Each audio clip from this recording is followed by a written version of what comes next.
What's going on, everybody? Zack Rosenblatt here with Kaye. In front of a live studio audience. Yeah, there's two people in the room.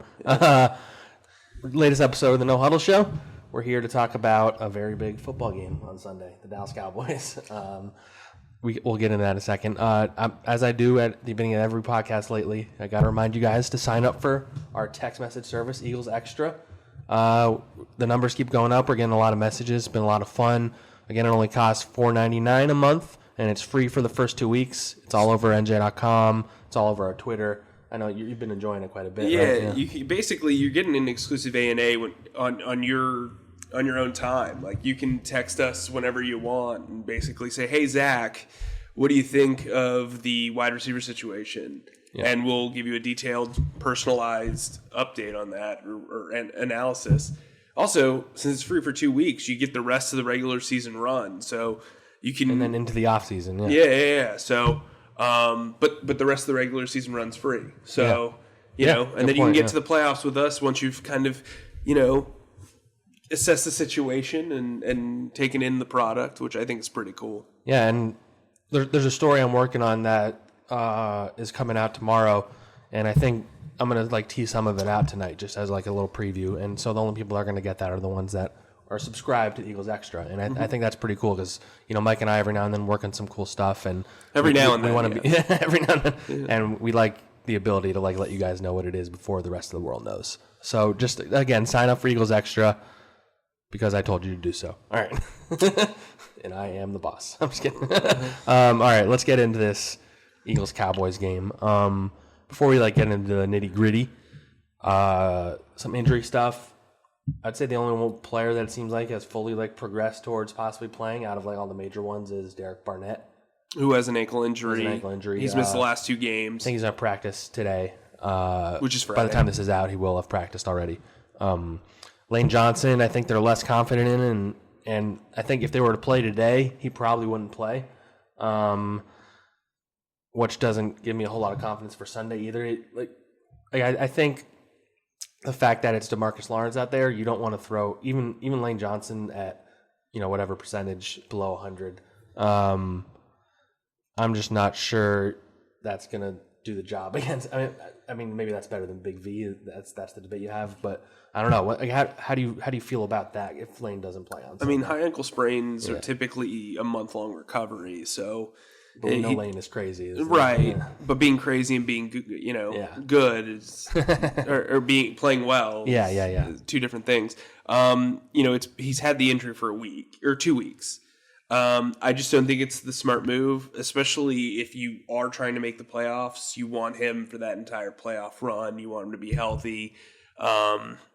V played pretty well, rewatching the game against Washington. So I think, I think I'd rather have V with a full week of practice at 95% than Lane Johnson at 65%.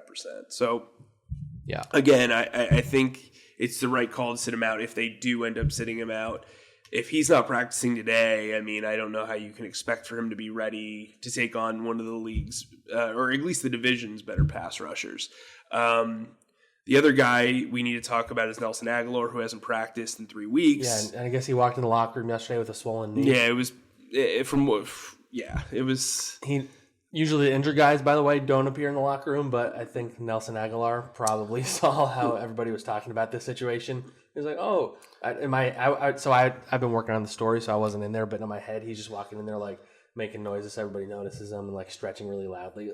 He definitely walked by several times, and I said something to a PR staffer. Here's some inside dirt. I was like, he could have easily just everybody was over at Malcolm talking, and I was like, he could have easily just avoided all of us and pretended like we didn't even see him. And then he walked by, and I was like... very Nelson Aguilar type. I was like, okay, well, he kind of wants it to be known that he's here. But Doug today said, they were basically asked, are you guys going to shut him down? He's like, that's a conversation we're going to have, which in Eagles speak probably means he's not playing again this season, I would say. I think the question is, does he really help you out that much based on what you've seen? I mean, he's picked up less than 400 yards. Probably helps you more than J.J. Arcega-Whiteside. Probably, but at this point... if he's not healthy, then yes. Yeah, that's what I mean, yeah. it's not like he was a superstar that maybe playing at 80%. He was having a bad year. Like everybody remembers. I mean, if you just look at any reaction to the mention of Nelson Aguilar on Twitter, it's like, are you sure he didn't mean his hands? That's what the reaction has been. Well, like Alshon Jeffrey, playing him with injury, I kind of understand, but like Nelson Aguilar, defenses aren't adjusting to Nelson. Yeah, he ain't that type of guy. He's he can play all three positions, but not all very well. You've got a guy in the slot who I think has a lot of promise. Their season is going to be decided about whether or not he plays. Is what we should say. Jordan Howard seems like there's nothing new there. It's unfortunate. That dude's not playing. And maybe in the playoffs if they make it. I think that's probably a good. I mean, because if they win this week, they should be able. They're pretty much in. They're not like a lock, but they're pretty much in. Mm-hmm. And then if they lose this week, the season's over. So I doubt he plays again the regular season. J. Arcega-Whiteside was limited in practice yesterday with was a calf or a foot? It was a foot. It was foot, it was foot. You're right. So was Brandon Brooks was limited as a calf. Or Cox, but I imagine they're fine because they were in the locker room and stuff. But Doug said JJ is fine. It was just precautionary. Though I wonder if they bring up another receiver this week. Maybe they need to. I mean, I guess if they put Nelly on IR, it would make sense. You can put up Marcus Green or Mitchell. I mean, it doesn't seem like they want to cut any of those other guys at the positions where they're fully loaded. So I don't know where else they would do it if they don't put Nelson on. Maybe Jay Ajayi going. You'd feel better about two running backs. I would feel better about the two running backs than three receivers, honestly. But I don't know. I mean, it's rough. Yeah, it's rough. But other than that, I mean, they're healthy otherwise, I guess. Yeah, I mean, they've been without everybody but Lane for multiple games. So and won. I mean, Jordan Howard, Nelson Aguilar, and Derek Barnett have all missed the entirety of the 2-game winning streak. Lane's missed 1.5 games of the 2-game winning streak. So realistically, they're going in here. They can't have guys come in that are injured who are not playing at full strength and just bombing. So I would take Vinny Curry with the way he's played over the last 2 weeks.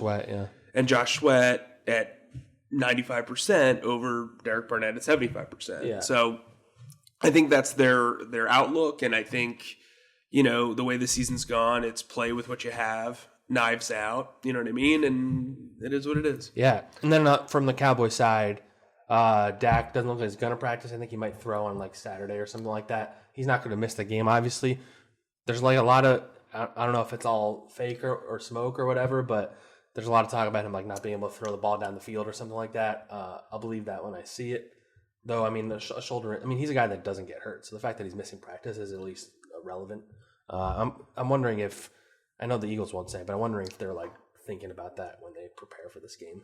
I mean, I think you have to, but I don't know how you prepare for that, right? I mean, they still have Ezekiel Elliott. So. Yeah. Well, and also, spoiler alert, the Cowboys can beat you without throwing the ball deep.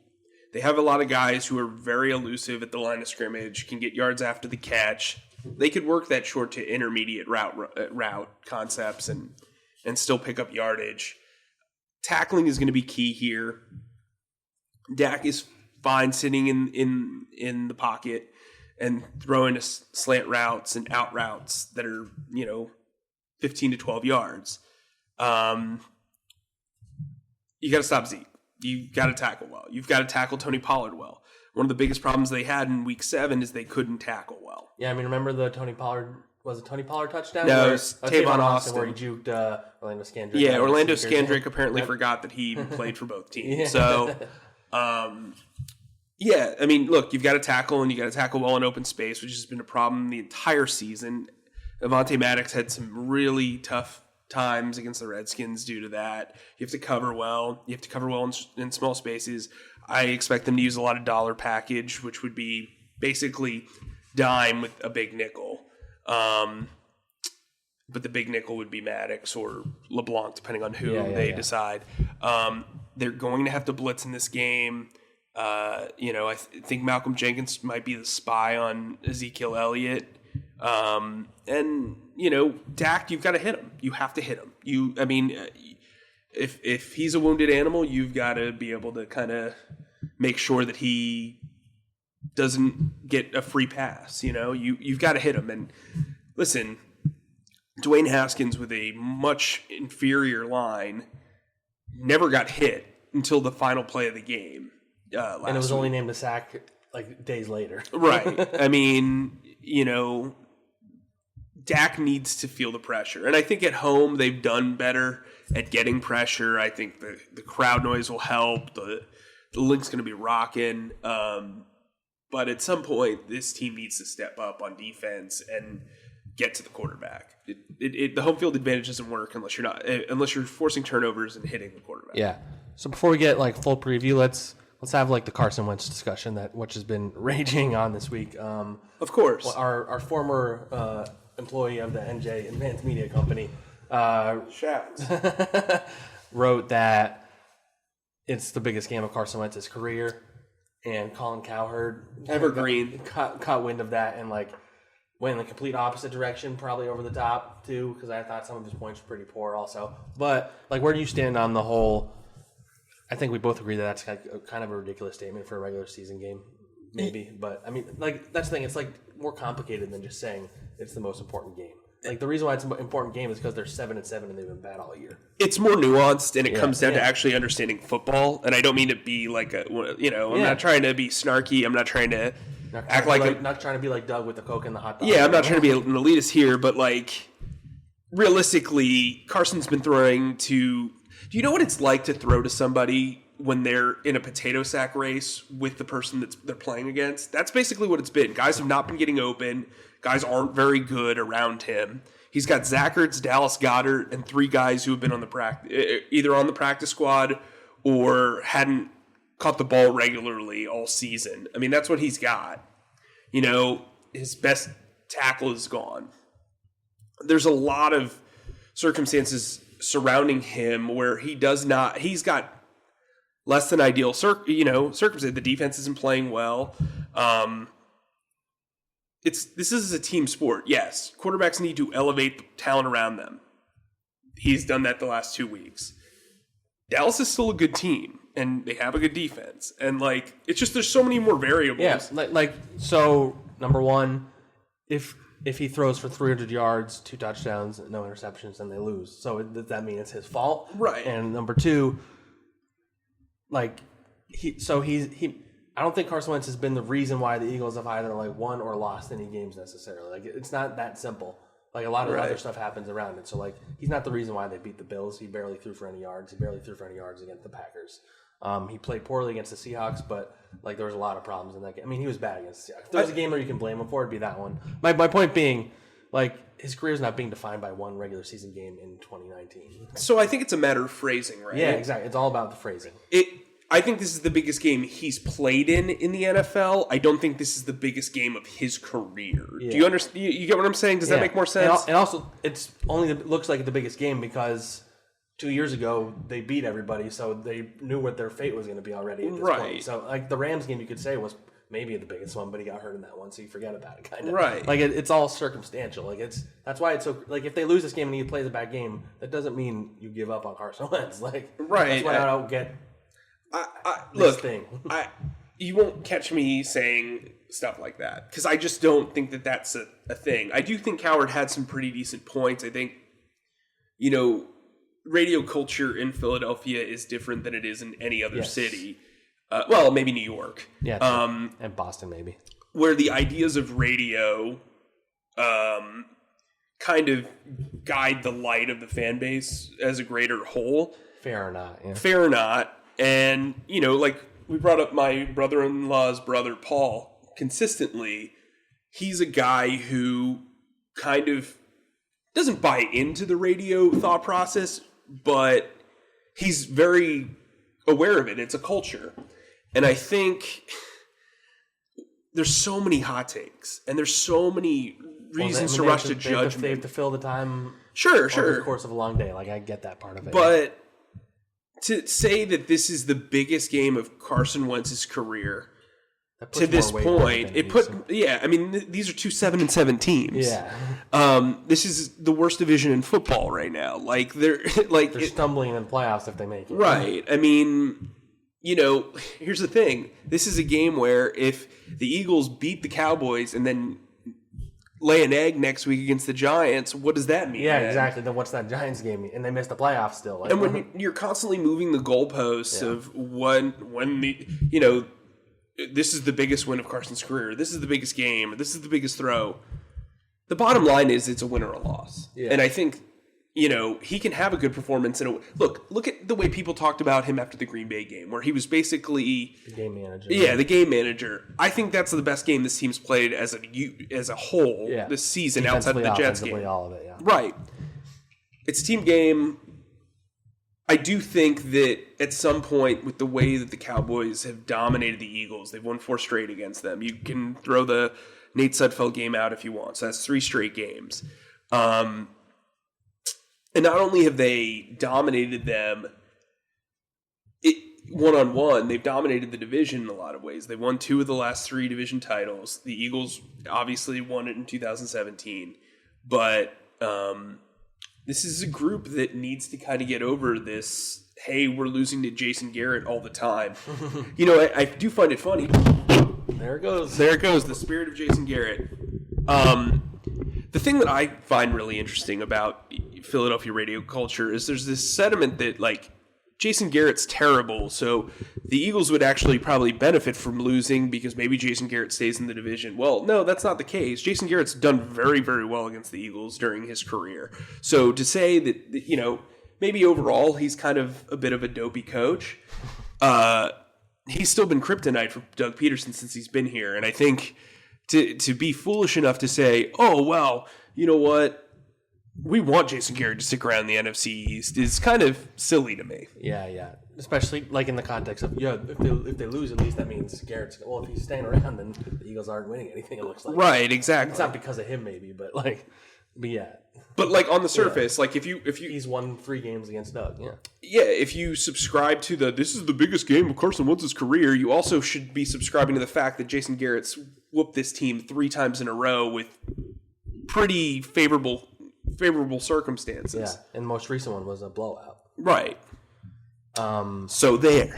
All right, let's get into the game. What are some of the matchups? You mentioned Malcolm following Zeke. How do they haven't stopped Zeke, by the way. They haven't lost with him in the game.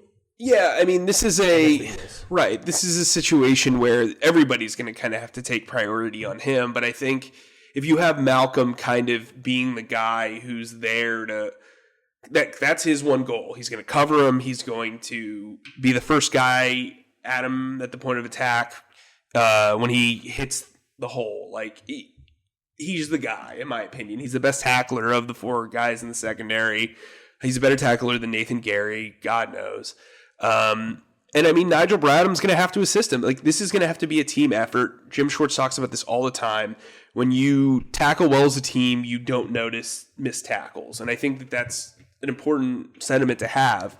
That said, Nathan Gary is going to get run over. I said this before week 7.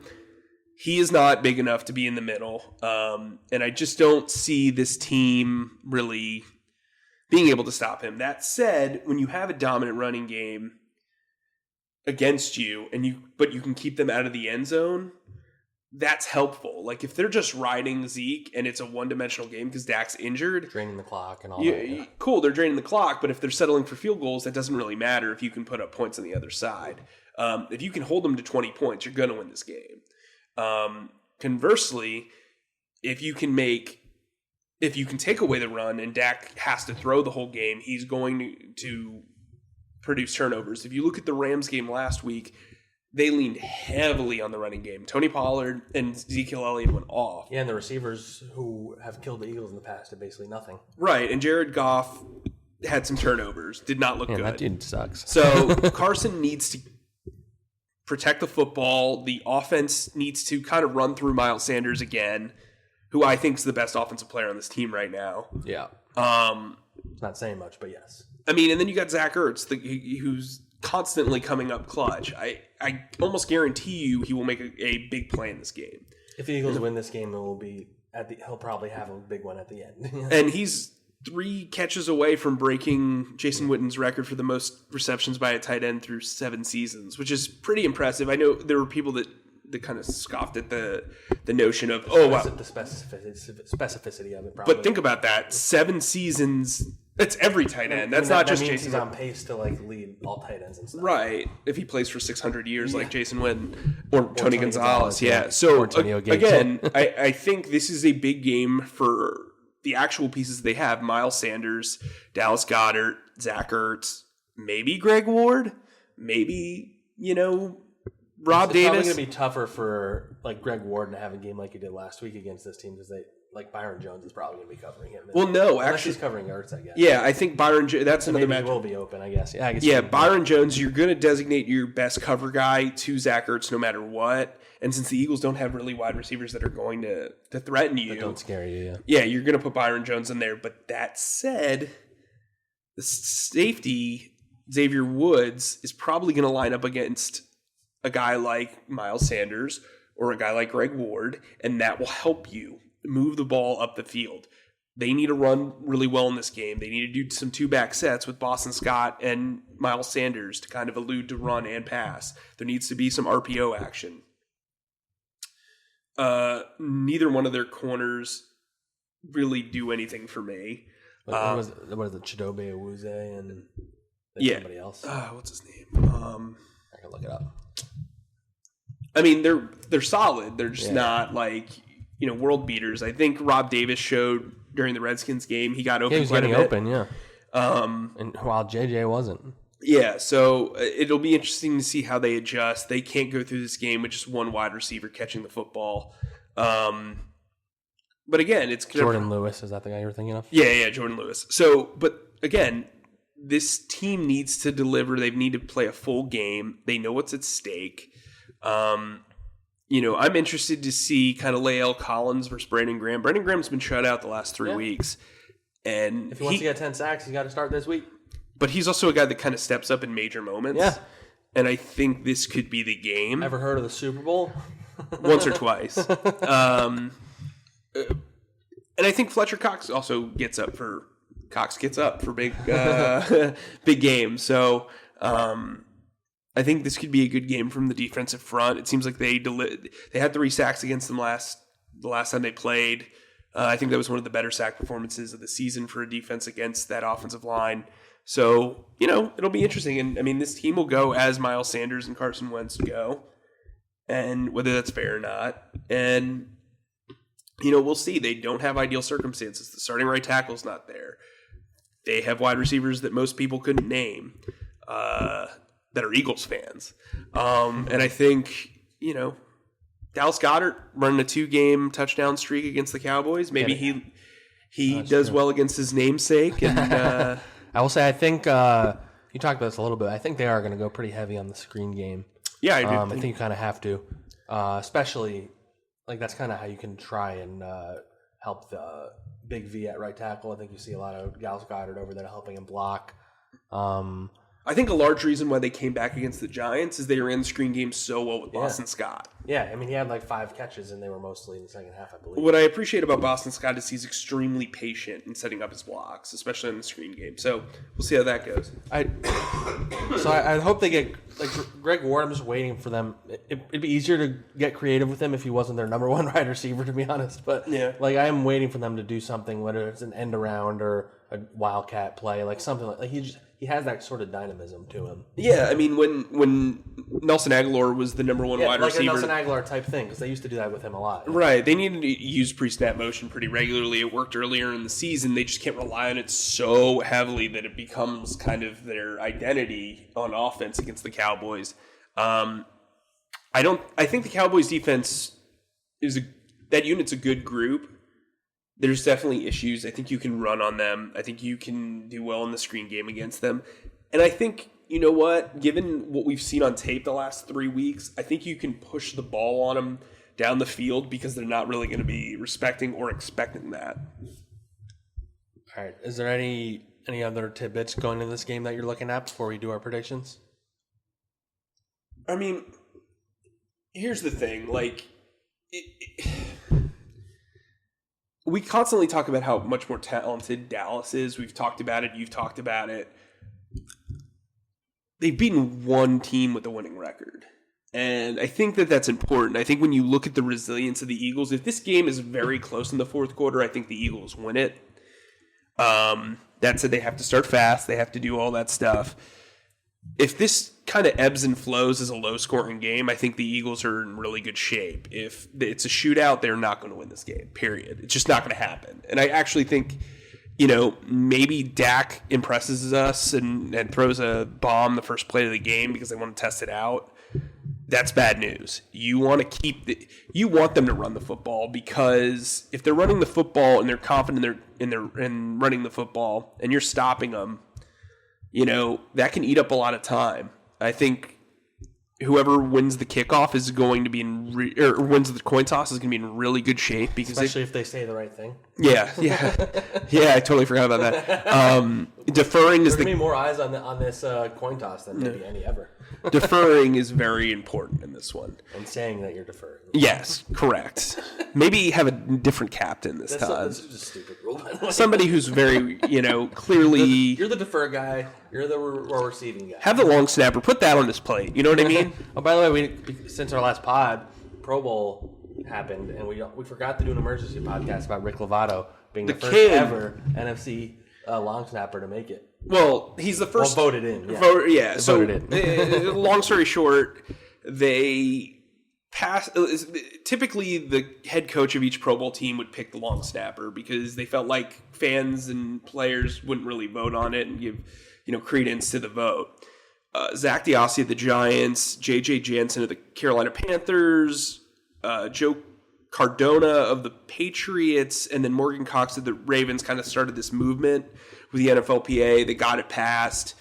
And Rick Lovato is the first ever, he and Morgan Cox are the first two players to ever be voted in by their peers. So it's a pretty cool accomplishment. New Jersey kid, Middletown. Had a lot of people from the deli right in voting him.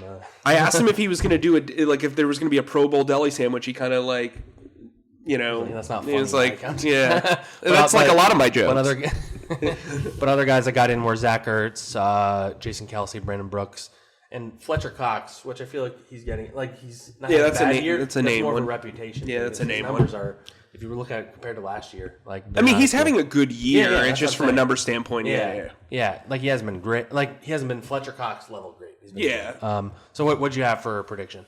I had 31-27. If Dak's, we made those earlier on in the week. That was when Dak we thought was going to be fine. I still think that Dallas inevitably wins this game, but I'll probably lower my score down to 27-24. Yeah, because you said if it's a shootout, Eagles. Yeah, if they get into the high 20s, they're going to lose this game. Yes, I have. Again, I keep changing my mind too, just because it's been such a weird week injury-wise. But I have the Cowboys 38, Eagles 31. I'm still mainly concerned about those receivers. If Dak can throw the ball down the field, there's nobody in that secondary that's stopping Amari Cooper. They never have before. Yeah. Well, and Amari's not really in the best shape either. So. Yeah, true. But Michael Gallup is really good now. I will say if this game is under a combined 34 points, the Eagles win this game. For sure. Well, if it's under 40 points. So you're saying if you think the Eagles are going to win, you should bang the under on your betting. Yes. Yes. All right. Before we go, one more time, sign up for Eagles Extra. Get text messages from Mike and yours truly. It's fun. Mm-hmm. It's a lot of fun. You can send us gifts if you want to. We will take any Baby Yoda gifts. And gifts also. If you want to send us a gift of Baby Yoda. I'm cool with that. He's so cute. He is. All right. Well, we'll end on that note. Leave us some comments. Rate us some reviews. And sign up for Eagles Extra. Thanks, guys. And go see Star Wars: Rise of Skywalker. We need that ad revenue, Disney. Yeah, Disney Plus. This is sponsored by Disney Plus. No, I'm just kidding. No, it's not. All right. Bye, guys.